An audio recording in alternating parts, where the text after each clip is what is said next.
అవునయ్యా, సంబంధం లేకని రోజు ఒకరు నించుని ఉంటారయ్యా.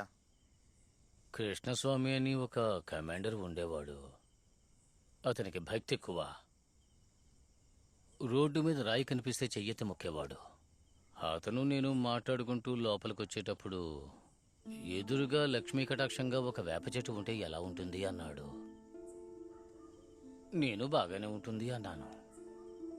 అప్పుడు ఒక చిన్న మొక్క నాటు అన్నారు. నేను నాటాను. నాటిన 2వ రోజుకి ఒక మేక దాన్ని పీకేసింది. కోపంతో ఆయన దాన్ని రక్షించడానికి ఒక గార్డు నియమించారు. 12 ఏళ్ల క్రితం ఆ మొక్కను కాపాడడానికి నియమించిన గార్డే అతను. ఆ మొక్క పెరిగి చెట్టు అయింది. గార్డును వేసిన కమాండెంట్ పోయి 12 ఏళ్ళయింది.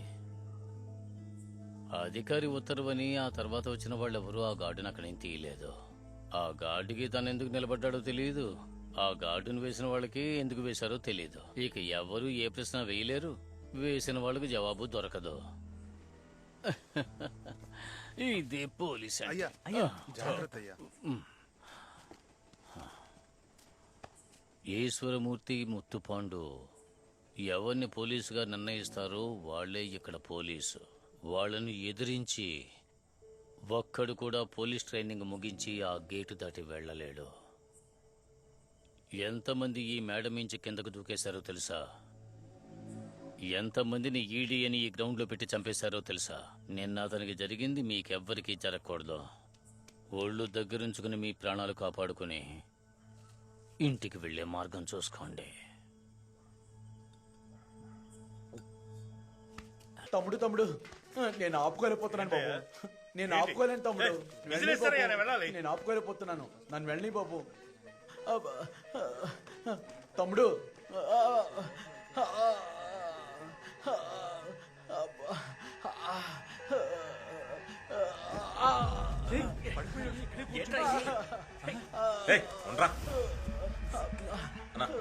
లేనా అన్నా, లేనా?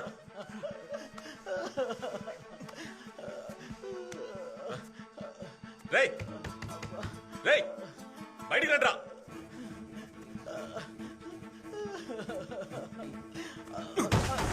అన్నా వెళ్ళనా, వెళ్ళు. రే బావా, ఏం చేస్తున్నావు? లేనిపోని సమస్య వస్తుంది. ఏంట్రా సమస్య? ఇలా తాళం వేసి బొమ్మంటే డ్రాయర్లోనే పోవాలరా? మన మనిషి మా కొట్లువా? తప్పుకోరా.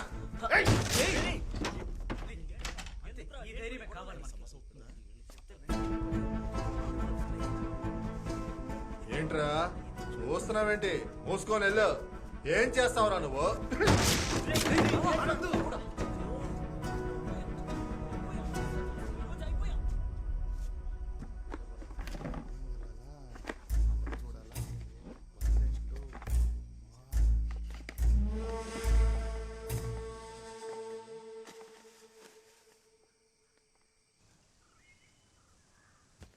కూర్చోండి కూర్చోండి.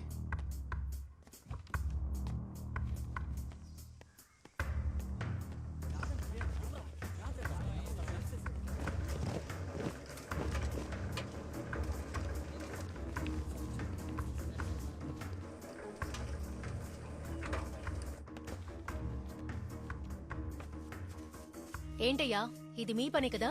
ఏంటమ్మా? ఆ ముగ్గురిని మీరే కదా రెచ్చగొట్టారు? ఎవరిని? ఆనంద్, కాదర్ భాష, మణిశంకర్ ముగ్గురు కలిసి లాక్ చేసిన బాత్రూమ్ తలుపుని పగలగొట్టారు. తర్వాత సిడిఐ ముగ్గురికి ఈడీ ఇచ్చేశారు. ఈడీ చెయ్యబోయేది ఎవరు? ఈశ్వరమూర్తి.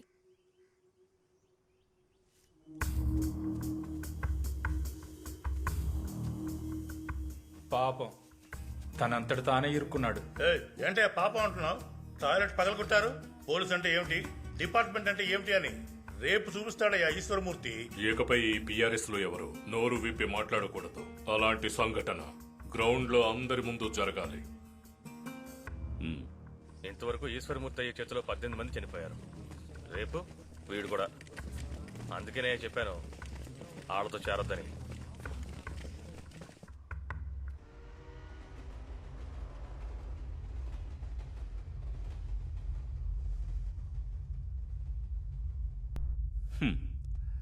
టాయిలెట్ తలుపు దగ్గర నీ వీరత్వం చూపిస్తావు, నా దగ్గర చూపించు నీ వీరత్వం. నేను చూస్తా. 1 గంట సేపు ఈడీ